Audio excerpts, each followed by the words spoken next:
and I simply remove the telephone jack and plug it into this box here, the modem. I then take another wire from the modem and plug it in where the telephone was. I can then switch on the modem. It's now telling me to phone up the main press cell computer. So it's a very simple connection to make. Extremely simple. I'm now waiting for the computer to answer me. And things are starting to happen. Things are starting to happen.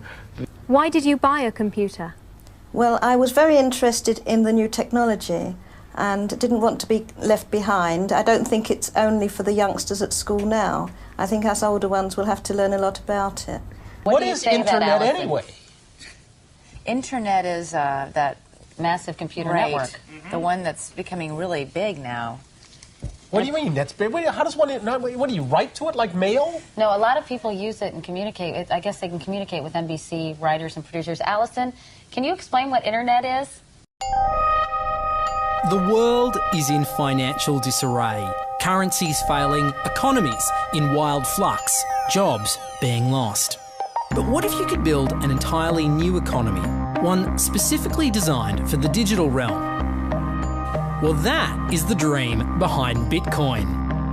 Bitcoin, for those of you who don't know, is an electronic online currency that was created in 2009. It was made by someone who did it under the pseudonym Satoshi Nakamoto. Like any economy, you don't want too much too fast because then the value of your currency drops, or so slow that your economy grounds to a halt. It's designed to be a self-stabilising economy. Whether it actually is that way though, well, that is a little bit more complicated. Because some people have said, hey, Bitcoin is the answer to those problems. Are you a believer? Well, Bitcoin is exciting because it shows how cheap it can be. Bitcoin is better than currency in that you don't have to be physically in the same place. And, of course, for large transactions, currency can get pretty inconvenient. And what is Bitcoin? Bitcoin is a currency on the internet. I sent 100 euros worth of Bitcoin from here in Tokyo directly to you guys through this camera, through the network, through the TV, right into your home. If I had tried to do that, send you the money with a traditional bank, it would have taken several days and probably cost 30 euros. I just did it right now with Bitcoin instantly, basically for free, and didn't have to ask anybody for permission. I didn't need a bank, I didn't need a government, I didn't need anybody. I just needed myself and you and our smartphones to do it. That's the power of Bitcoin. Wall Street is fraud, America is fraud, the world is fraud, banks are fraud, central banks are fraud. We live in an era of fraud. It's all based on fraud, and they get a percentage of the fraud. That's the business model. To suggest that there is any moral or ethical aspect to anything that's going on now is to be completely naive about the fact that we live in an era dominated by financial terrorists, jihadis of banking. They're here to kill you and themselves. They believe in an ideology, not the Quran, but Adam Smith, that they completely misread and interpret as something to justify their blowing themselves up. Janet Yellen's a terrorist! Mario Draghi's a terrorist! The Central Bank of Japan is a terrorist! These are the real terrorists! Funds received. This community is switching to what they think is a better monetary system. A system in which banks are no longer needed because payments could be made directly from one person to another. Bitcoin is fundamentally different because in Bitcoin, you don't owe anyone anything and no one owes you anything. It is not a system based on debt. It is a system based on ownership. And no one can censor it, no one can seize it, no one can freeze it. It's November the 2nd, 2008, just 6 weeks after the Lehman Brothers collapse. And all over the world, there are panicked debates about how to save the banks. Then, on a little visited web forum for cryptographers, a document appears in which a completely new monetary system is proposed. The visionary author calls himself Satoshi Nakamoto. These were the darkest days of the financial crisis.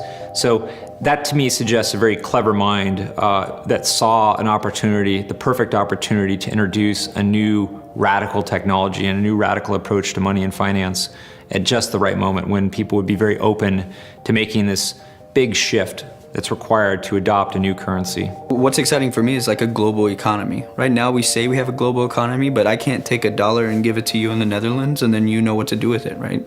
You would have to go and change it to your native currency.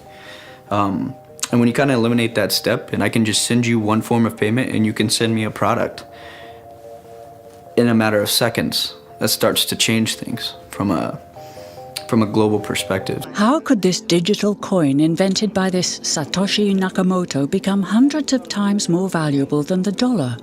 And why do enthusiasts like Roger Fear want the world to switch to bitcoins? I'm giving every single person here 1,000 yen worth of bitcoins, which is like $8 and something cents. Back in the early days, you know, I'd get phone calls from my buddies. Oh, hey man, I lost 10,000 bitcoins because my computer blew up, right?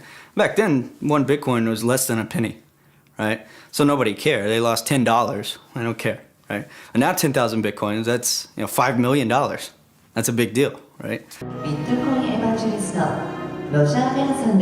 I think a lot of people are underestimating the way in which Bitcoin and the blockchain are going to change the power structures in society in general. I mean, I grew up in the US and I see all these people like, yeah, nuke everybody in the Middle East and kill them all. And then they have the former Secretary of State Madeleine Albright on 60 Minutes, one of the most popular news shows in the US. And they asked her, they said, like, there's reports that more than 500,000 Iraqi children have died as a direct result of US sanctions. And she looks back at her with a straight face and she goes, it was a really tough decision, but I think that it was worth it. Worth murdering 500,000 kids because of what the government did? And I apologize for crying, but it just disgusts me from my core when I see government people murdering people around the world. It's not just theoretical, these are real people with real lives. And it's real people, and Bitcoin has the power to undermine everything they're doing to people around the world. And I'm sorry for shouting, but it just disgusts me what these people in government do. And they do it through central banking and through the control of the money supply, and Bitcoin takes that away from them.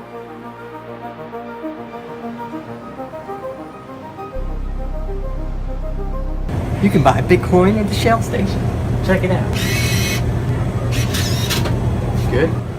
Got $2. Hit finish. Oh. $2 Bitcoin. Just like that. From this machine.